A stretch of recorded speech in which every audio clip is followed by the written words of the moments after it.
मैं खास तौर से आपसे नज़रिया लेना चाहूँगी BHEL पे, क्योंकि ये स्टॉक अगर मैं देख रही थी तो 220 के आसपास इसका एक अच्छा सपोर्ट है। पर आप जिस तरीके से डेटा रीड करते हैं, मुझे जानना है कि क्या ये सपोर्ट लेवल्स BHEL होल्ड करेगा? इस पे क्या राय है आपकी? सो बीएचईएल की अगर हम बात करें तो 20 अक्टूबर को उसका रिजल्ट है। वन थिंग, सेकंड थिंग, अगर आप देखोगे तो इलेक्शन डे के जो लोस थे वो कहीं ना कहीं अभी टेस्ट कर रहा है। साथ ही साथ 200 दिन की मूविंग एवरेज तो उसने तोड़ी दी है।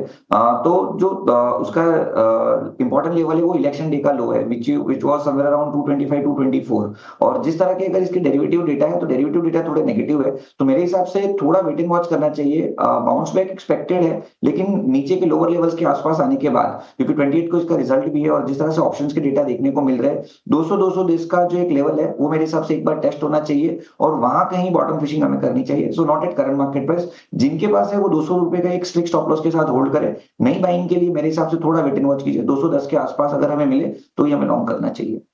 तो चलिए 210 के आसपास जो है BHEL में आप नज़रिया बनाइए, पर जैसा कि किरण भी हाईलाइट कर रहे थे कि अपने इंपॉर्टेंट लेवल्स को टेस्ट कर रहा है। जो इलेक्शन डे का लो था उन स्तरों पे फिलहाल BHEL आपको आता हुआ दिख रहा है। मेटल्स काफ़ी कमज़ोर हो रहे हैं। आप हिंडाल्को देखिए, खुलने के बाद अब 6% कमज़ोर हो गया है।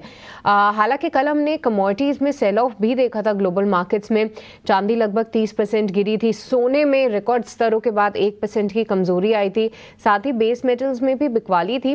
पर अवनी 6% के करेक्शन के बाद देखिए, क्योंकि मार्केट में अभी भी जो सेंटिमेंट है वो बाय ऑन डिप्स अगर हम रख रहे हैं, तो ऐसे कई सारे ट्रेड्स में अगर किसी के पास लॉन्ग्स हैं तो क्या मेटल्स को शॉर्ट फिलहाल कर लेना एक बेहतर रणनीति होगी? और हिंडाल्को का मूव क्या टाटा स्टील, वेदांता जैसे स्टॉक्स में भी आते हुए हम देख सकते हैं?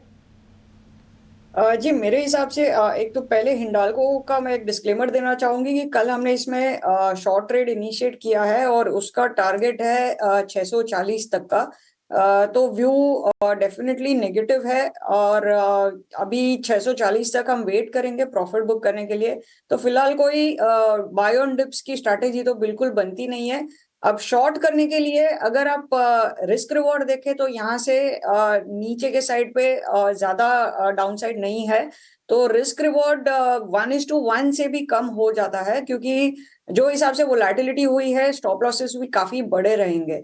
तो फिलहाल अभी वेट एंड वॉच करना चाहिए, अवॉइड करना चाहिए। यहाँ पे ना तो खरीदारी की सलाह है ना ही बेचने की सलाह है। कुछ कुछ ना ही खरीदारी की सलाह ना ही बेचने की सलाह आपको इंडेक्स में भी दिख रही होगी। एक इंडाइसिस थोड़ा बढ़ रहा है, एक इंडाइसिस के अंदर थोड़ा प्रेशर है। अजीत मिश्रा मेरे को स्क्रीन पे दिख रहे हैं। पहले एक काम करते हैं, उनको ज़रा कनेक्ट कर लेते हैं, उनसे समझ लेते हैं उन्होंने क्या रीड किया मार्केट में, फिर मैं ज़रा कुछ और पॉइंट्स आपके सामने रखूँगा। अजीत सर नमस्ते, बहुत शुक्रिया, थैंक यू वेरी मच समय देने के लिए। बताइए सर, आपने क्या रीड किया मार्केट खुलने के बाद, कौन से शेयर्स हैं?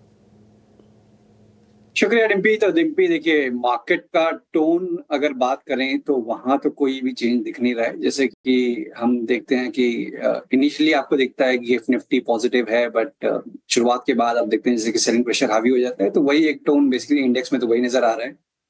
और 100 EMA के नीचे आप स्लिप कर चुके हैं डिम्पी। अब वो रेजिस्टेंस बन गया है बेसिकली। आपको आप इंट्राडे के हिसाब से देखेंगे तो 480, 24,480, 500 का जोन वो आपका रेजिस्टेंस है। 350 आज एक्सपायरी का दिन है, अगर ये ब्रेक हुआ तो फिर आप प्रेशर को और बढ़ता हुआ देखेंगे।